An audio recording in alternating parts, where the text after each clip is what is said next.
Doctor Somaraju Susheela గారు రాసిన ఇల్లేరమ్మ కథలలో 10వ కథ ట్రిపుల్ ప్రమోషన్. చచ్చి చెడి ఎలాగోలా వేసంకాలం సెలవులు అయ్యాయనిపించాం.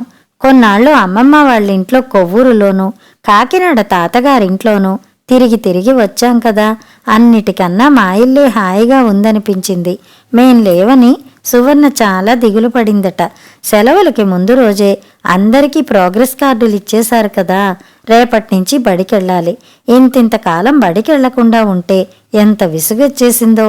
సెలవుల్లో చిన్నారికి నాకు రోజూ ఏదో దానికోసం యుద్ధమే. నేను క్లాస్ ఫస్ట్ వచ్చానని 5వ క్లాస్ చదవక్కర లేకుండా ఫస్ట్ ఫారంలోకి డబుల్ ప్రమోషన్ ఇచ్చేశారు. చిన్నారి సెకండ్ వచ్చింది కాబట్టి అది నోరెత్తకుండా 3వ క్లాస్ చదవాల్సిందే. సువర్ణేమో సెకండ్ ఫారంలోకి వచ్చింది. చిన్నారి సెకండ్ ర్యాంక్ వస్తే అందులో నా తప్పే ఉంది. ఈ సెలవులన్నాళ్ళు కుళ్ళుకు చావడమే కాకుండా ఇంక తెల్లారి బడనగా నేనా వెధవబళ్ళో చదవను అని ఒకటే ఏడుపు. పొద్దున్నే దాని గోల చూసి నాన్న, పోనీలే, నీకు చదవాలని లేకపోతే చదువు మానేయి, 2వ క్లాస్ పాస్ అయ్యావుగా, చాలే అని ఆఫీస్కెళ్ళిపోయారు. దీని ఏడుపు విని ఇల్లుగల అత్తయ్య గారొచ్చారు.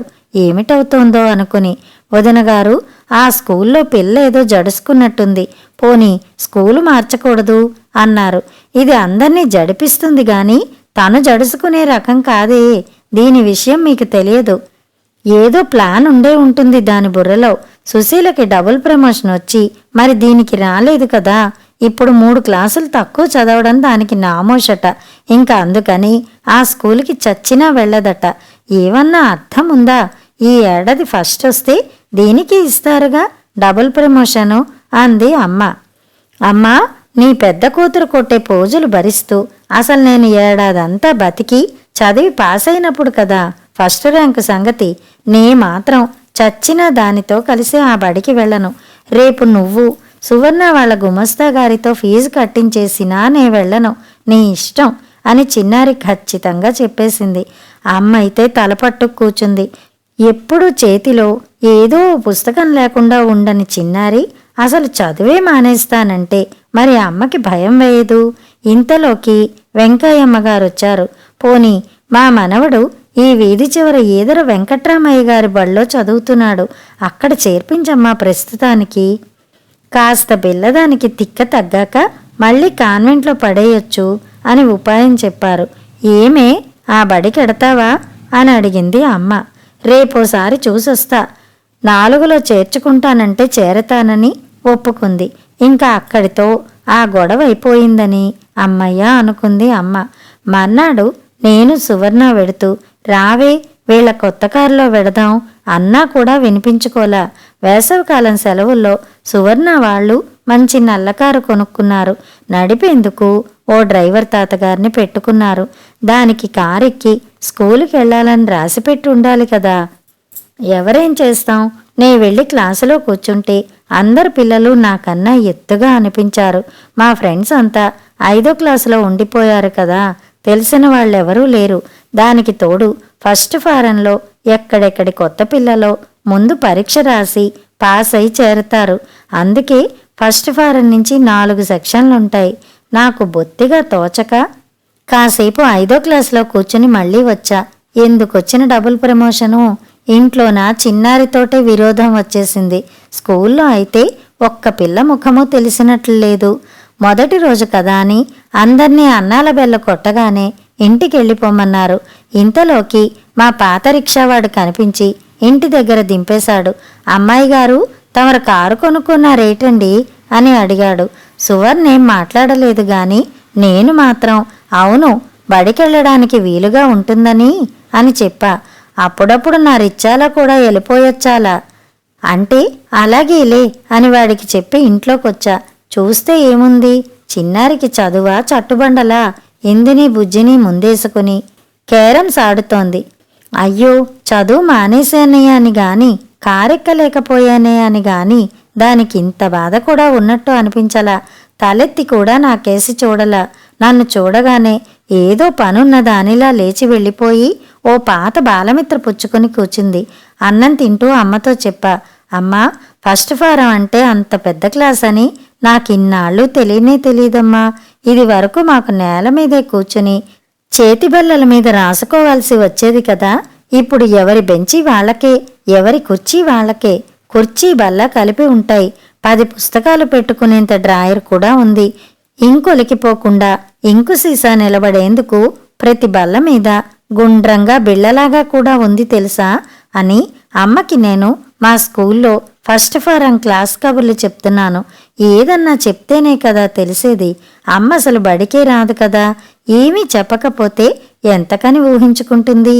చిన్నారి పాపం తలెత్తకుండా విననట్టుగా నటిస్తోంది. దాన్ని చూస్తే నాకే జాలేసింది. ఎంతైనా సొంత చెల్లెలు కదా.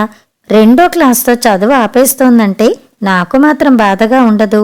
నాకన్నా 3 క్లాసులు తక్కువైపోయాయనే కదా ఏకంగా బళ్ళోకే వెళ్ళనని పంతం పట్టింది. ఫస్ట్ రానంత మాత్రాన మరీ ఇంత పనిష్మెంటా? అమ్మా, వారం రోజుల్లోపు ఫీజు కట్టకపోతే పేరు కొట్టేస్తారట.